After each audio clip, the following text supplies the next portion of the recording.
How are you? Welcome to the JMT Mind Gym. I am Jamie Milne and I'm looking forward to talking about a topic that excites me a lot and I find is very useful to understand. It has a lot of different definitions, there are a lot of different theories, but I'm going to share with you the one that I think best describes and summarizes the topic of mental toughness. Now, you could possibly be thinking, why would I listen to a guy talk about mental toughness? What gives him the right to speak to this particular area of psychological robustness? And just a very, very quick bit of a insight as to where I come from, why I feel that I have earned the right to talk about this topic, and why I'm very passionate about it. So in my lifetime, I've completed over 100 ultra marathons in excess of 100 kilometers. I've run from Cairns to Townsville. I've run the length of the western state of Australia, WA. I've ran from Melbourne to the Sunshine Coast. I ran and circumnavigated the outside of the glorious island of Tasmania. I've run the North Island of New Zealand twice. I've run the South Island of New Zealand once. I've ran through the United Kingdom twice. One time with some friends in a bit of a relay situation, and one time with an 11 kilo backpack from Gretna Green all the way to John O'Groats. I wouldn't recommend that one, by the way, for anybody out there that's getting a twitch to run through the United Kingdom. That was character building, to say the least. More recent times, I've attempted over 15 world records, and I currently hold 4 official Guinness World Records and 1 unofficial world record. From everything from double unders, 2 skips per 1 jump, most amount of chest to ground push-ups in 1 hour, doing an ultra marathon, 100 kilometers, trail ultra marathon with 20 kilos in a backpack, and burpee broad jumps. Most people don't like burpees, and I can assure you, doing burpee broad jumps for a world record, 4,267 burpee broad jumps over a distance of 8.5 kilometers in 22 and a half hours is not anybody's idea of a good time. Now, I don't tell you any of this to impress you. I'm nearly 50 years of age. I have no desire to impress you. It's more to impress upon you that I have a bit of depth as it comes to this topic of mental toughness.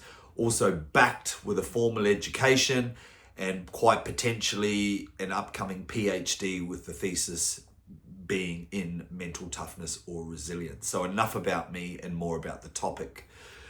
So mental toughness is interesting. A lot of people get it misconstrued. They get it confused and convoluted with such things as physical strength, physical toughness, mental strength, resilience. These sort of buzzwords almost flirt with the topic of mental toughness. But physical strength, we look at things like our output. How strong are we? How much can we endure? Physical toughness, do we have discipline? Can we work through fatigue when we're broken, bruised, wobbly, shaking? Can we keep going? Can we keep working through that fatigued and obliterated state? We've got things like mental strength, but mental strength underpins emotional regulation. How well can we regulate our emotions? How well can we manage and mitigate thoughts that contaminate our experience? These things are mental strength. Mental toughness, ladies and gentlemen, is actually very simple in theory, but can be extremely difficult in application. In today's video, I'm going to share with you how we keep working on and flexing that muscle of mental toughness. Now, mental toughness has been theorized within an inch of its life. And to grab a bit of a generalization, if I could grab the average, the mean of all these different theories, ideas, and concepts around what is known as mental toughness, it lands on something very simple, and that is one's ability to stay focused. Again, sounds pretty simple, hey? One's ability to stay focused. But in an environment in 2026, when human beings struggle to focus for longer than 15 seconds, and we've got a lot of the digital platforms and algorithms to thank for that, an ability to focus is a competitive advantage if you are an athlete. It is a unique selling point if you are a business owner. One's ability to focus is a superpower. That is the competitive advantage. It doesn't matter what context, what situation, you have an advantage. Now, if you think about it, and this is a question I ask regularly in workshops and with clients, what's the opposite? What's the polarity? What's the converse of focus? So if I've got focus over here, what's the opposite of that? That's right. You got it. Distraction, or in simple terms, not focused. Then you would be correct. But what is distracting us the most in 2026? What's distracting us the most? And if you think about it and conceptualize it, everything is stealing our attention. Everything out there is nibbling, chomping, dismantling, diluting, and mitigating our attention. It is very difficult to own your attention. We get up our kids about how much time they spend on their phones and how distracted they are, and us adults are not much better. And partially, without having a victim mindset, it's actually not necessarily all our fault. We've got tens of thousands and thousands of highly intelligent digital engineers and people creating stuff on our phones and on the internet and on these various digital platforms that is enticing our curiosity, it's luring us in, and it's baiting our attention all day long. So it's actually very, very difficult. I've read multiple books on this issue, studied the neuroscience of emotions and neurotransmitters such as dopamine, and it is very tough. It is stacked up against us, so we could kind of be forgiven a little bit for having an element of distraction. But if I asked you what's distracting us in 2026, and I do this quite often with clients and in workshops, most people will allude to the digital ecosystem that we live in, other people, financial stress and strain, lots of external factors, obligations and commitments. So there's lots out there that's distracting us. But there is one thing out there that we all have in common that is our greatest distraction. So if we keep in the forefront of our mind that the mentally tough people, they have developed the mental skills, the psychological immunity and robustness to stay focused, and then we've got the rest of us over here getting distracted. So what's distracting us? What is distracting us? What is the one thing that we all have in common? Now, the answer to this lies in between our ears. So this relationship between the brain and the mind, this internal dialogue, the conversations, the thinking, the cognition, the thoughts, the visualization, the mental imagery, the vivid imagination is our greatest distraction. Now, this thing in between our ears will either contribute to what we're doing or it will contaminate. Now, unfortunately for us, evolutionary psychology fosters that we have a predisposition towards negativity, that negativity bias. It's what's kept us alive for thousands and thousands of years. So we're working against a bit of hard wiring, a bit of a predisposition towards negativity. So again, very difficult. But today, I'm going to highlight 2 practical tools and 3 little attributes, traits, characteristics, and actions that you want to avoid at all costs. And if I could fucking tattoo this on my clients' eyelids, ethically, obviously, I would. Because we work on a standard at the JMT Mind Gym. And a standard is like a principle. A standard is something that we're going to stand for. It's a non-negotiable and it's a best practice. So when we work with our athletes, we talk about the elimination of 3 attributes. Now, those attributes are complaining, making excuses, and whinging.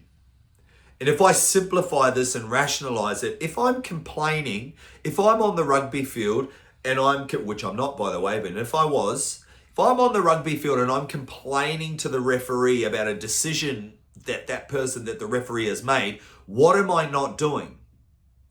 And the answer is focusing on what I can control, my job role, the process of the game, because I'm instantly distracted and complaining to the ref. If I make excuses to a business associate, I've got a strategic alliance with another company, and I'm making excuses to them about why I didn't pay the tax office the money that I owed for the tax of our business activity, and I'm making excuses, what am I not doing? Now, I'm not focusing on taking ownership, taking responsibility, and a level of accountability for the dumb decisions I've made with the financials. Now, the paradox of these 3 variables, or the irony, is that if I'm complaining to somebody, I'm doing that to try and get control back because I feel like I'm losing control. So you think about the last time you complained to somebody, maybe it was your spouse, maybe it was your boss, maybe it was a colleague, and you are having a good old whinge, a good old moan, a good old complaint, is because you are perceiving that you've lost control. So we complain in an effort to gain control back. The paradox is we have actually lost it because we are distracted. So if you were to take one thing away from this video so far to move you closer towards being focused and being able to harness and own your attention, your energy, your focus, and your awareness, you fuck off those 3 variables: complaining, excuses, whinging/moaning. When this happens in a group environment, so I do the mental performance for a number of rugby teams, soccer teams, and I can tell you now, companies, businesses, organizations, networks, charities, when complaining, excuses, and whinging happens in a group dynamic, this is how you absolutely dilute, destroy, and fuck up a really good culture. If you want to skull fuck a culture, it's a terrible terminology, but if you want to really ruin a culture, start that and watch what happens when somebody does that in your environment. It is the fundamental beginning of toxicity, negativity, gossip, and drama. Now, if that stuff starts to happen, that is insidious. It's pernicious. It is poison on a drip, and you will start to damage what can be not you, but whoever's doing it, a healthy culture. Culture and groups and organizations need to be nurtured. They need to be nourished. We need to ban these kind of attributes, traits, actions, characteristics in a bid and in a way to preserve the culture. If you end up with negativity, drama, gossip, and toxicity in the workplace, one, that's not a mentally tough workplace. It's not psychologically robust. It doesn't have psychological immunity. What you do have is threat dissolving, conflict resolution, and an absolute clusterfucking shit fight for your HR department or the directors. And if I want to put it in a business context, drama and gossip will chew up and eat your profits and your energy. Hopefully you got the message. But here's some practical tools on how to remain mentally tough and how to move the needle and travel enthusiastically towards those attributes and traits of mental toughness. Now, I want to get something really, really clear with you. Mental toughness is a mental fitness skill. If I said to you right now, watching this video, you have physical health, and you would go, yes, if you're a human being, you have some level of physical health. Now, physical health can go on a spectrum, right? We call it the disease wellness continuum. So at one end of the continuum or spectrum, because you can move, obviously, is disease. And then we've got unwell, unfit, unhealthy. Then we get sort of like active, well, fit, athletic, and then ridiculous, an outlier. So what do we do to enhance our physical health? What are some of the actions we can do to increase our physical health? Now, we can exercise, we can sleep better, we can hydrate, we can mitigate our stress.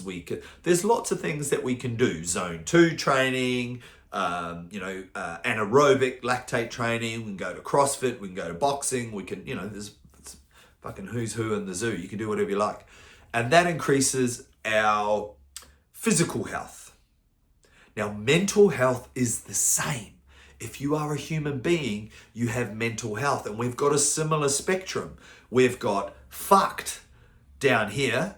We, might be living through a mental disorder, cognitive distortions, really running rough. And that's at one end. And at the other end, we've got mentally tough, we've got mentally strong, we've got psychological immunity, we can regulate emotions really well, we are psychologically robust, we can roll with the punches, we see blessings and curses, we see the calm in every storm, and we're down at the other end. Now, we can slide up and down anywhere in between. Mental toughness is a mental fitness skill. So you think about if you go to the gym, how many times you squat, deadlift, bench press, throw punches and bunches on the boxing bag. This skill is the same. It requires repetition. It's not something that's just given, it is something that is earned. And now I'm going to give you 2 practical tools that you can take away today to start moving towards having a level of mental toughness, getting some more enjoyment out of life, being more reliable and dependable for your loved ones, being more present. And here we go. So we talked about the 3 attributes we want to cut away. Complaining, whinging, excuses, moaning, blaming. They're all kind of synonyms of the same. And I want you to think about this. I'll start with the more simple one first. So in psychology, we often talk about the locus of control or the loci of control, LOCI. Now, there's the things that we can control and there's the things that we can't. And it's actually quite simple. So I would encourage you now to grab a pen and paper or a note-taking device, and I'm going to explain this briefly. I'm going to keep it really simple. Know that when we work with our athletes, our clients, our leaders, management, business owners, we dive into this and make it very specific. We look for specificity, we get the devil in the detail or the angel, depending on which team you play for, and we get right in amongst it. So we would draw a diagram. It starts with a circle in the middle, then we put another circle outside that one, and then another circle outside that one. And this is what we call our circle of control. So there's basically 3 areas we look at. What's in my control? What can I influence? What's out of my control? I was talking to a client the other day. He is a CrossFit champion. He is one of the best, arguably the best, in Australia and New Zealand, and we talked about an upcoming competition. And we went straight to this because he wanted to be more present on the competition floor. And I went straight to, righto, mental toughness is our talking point. What can you control? And so thinking about what we can control, there are 3 things that are within our control, and there are variables that spin off this. So our 3 controllables are our perception, okay, what we make things mean. 2, we have our decisions. So this is our cognition, whether we react, whether we respond, what we think about that thought, this type of stuff. So we have governance on that. We can't control thoughts. We have 60 to 80,000 thoughts a day, and they're coming in fucking thick and fierce. And some of them are really weird. Go up to that lady and push her off that jetty and see what happens. It's like, what? What the fuck? What a weird thought. I'm not going to push a lady off the... But what we do have is the ability to react or respond to that thought. Okay? So decisions. Number 3 is our actions. Now, actions are the things that leave our mouth. Sometimes we have absolute regret and we want to come back. Or, physical actions. But there's a lot of things that spin off that. So if we look at the athlete that I was working with, he can control his breathing. He can control the execution and the setup of what he does. He can control his self-talk, his body language. He can control how he paces. He can control attitude and effort. So this is getting in the specificity. That's in his control. What can he influence? We talked about crowd engagement. Like he can rack up the crowd if he wants to, whether they react to how he's racking them up, or whether they ignore him, out of his control. But he can influence it. He can have a impact on that. So sometimes it's getting clear on what's in the control, what can I influence, and then the last one is what can't I control? Now, he can't control the leaderboard. You can't control outcomes. Really important. You can't control outcomes. You can't control other people, their actions, decisions, or perception. You can't control what people say. You can't control what people put up on social media. You can't control your fucking wife or your husband. If you figure out how to do that, please let me know. You can't control the weather. You definitely can't control the ATO. You can't control the government. You can't control politics. So why the fuck would I focus on it? And that's the key point. When you've identified what's in your control, what's out of your control, therein lies the specific places you can put your attention, your energy, your focus, and your awareness. No point putting it anywhere else. If this particular athlete on his weekend of competition starts looking at the other athletes and comparing and creating fucking weird stories and using his imagination about how great they are and how shit he is, putting them on a pedestal, putting himself in a pit, he is fucking distracted. And he is 180 degrees away from being mentally tough. You want the competitive advantage, then you enhance, you support, and you integrate the skill of mental toughness. Applicable tool, practical tool number 3. Don't focus on outcomes. Focus attention on the process. The mentally tough people, they have a vision that is bigger than themselves. They don't get attached to outcomes, and they fall in love with the basics, the habits, the protocols, the structures, the systems of the process. I'm going to give you an example. Another client, he is an indigenous Kiwi, so he is a Maori, and this individual was becoming quite attached to an outcome of his particular sport and competition, and rightly so. We want to set a goal, but it's important when we set that goal, that outcome, we get it and we put it on the bookshelf and we sit it there and we don't look at it anymore. We then put our attention, our energy, our focus on 1, the higher purpose. Why are we doing this? 2, the process. Now, for this individual, the reason why he competes on an international level is to represent New Zealand and represent Te Ao Māori. So to represent the Maori people. And I love that.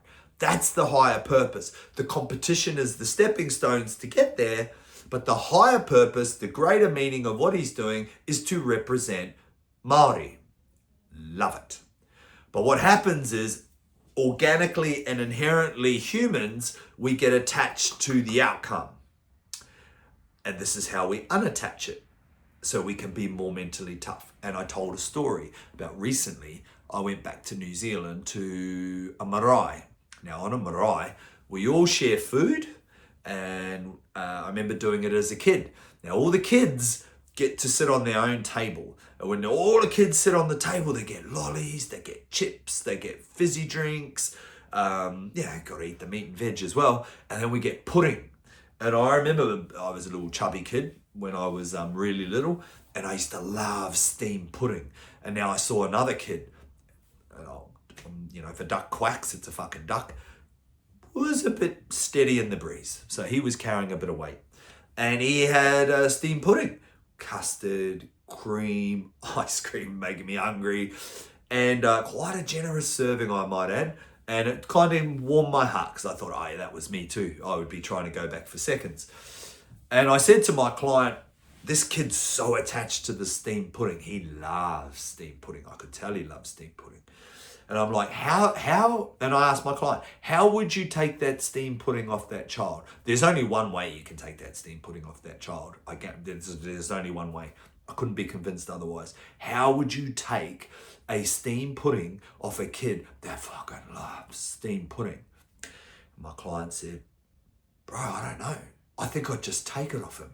And I was like, what do you think would happen if you just took a steamed pudding? If somebody took steamed pudding from me and I had custard and ice cream and cream, probably jelly too, I might add, jelly on there, and a really generous serving, and somebody took that fucking thing from me, I would absolutely lose my shit.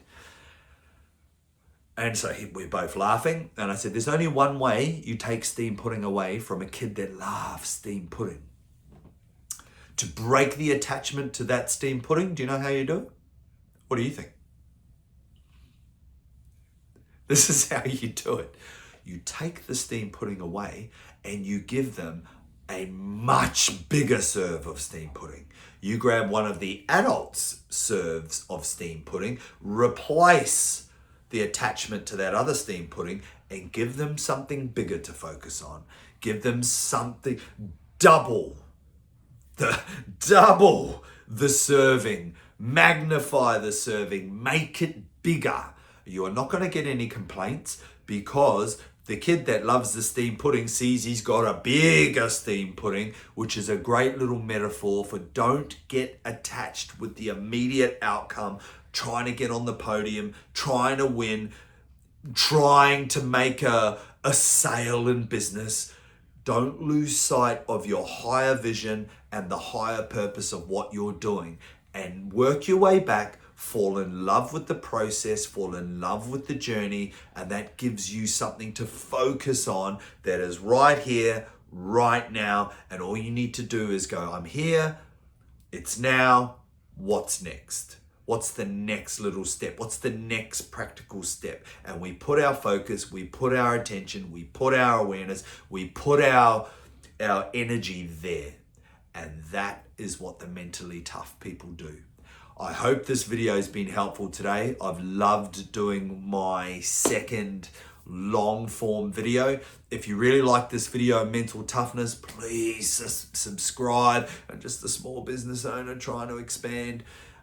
Share it with your friends, share it with athletes in your lives, leaders, management, business owners. And remember, if you are a parent, you are a leader, and you're also a business owner. You're investing money, time, resources in this little version of you that's going to go out in the world and go and be incredible and be a return on your investment to you and your family. Much love. Thank you very much. Please put a comment in there. Give me some feedback. I hope you enjoyed the video.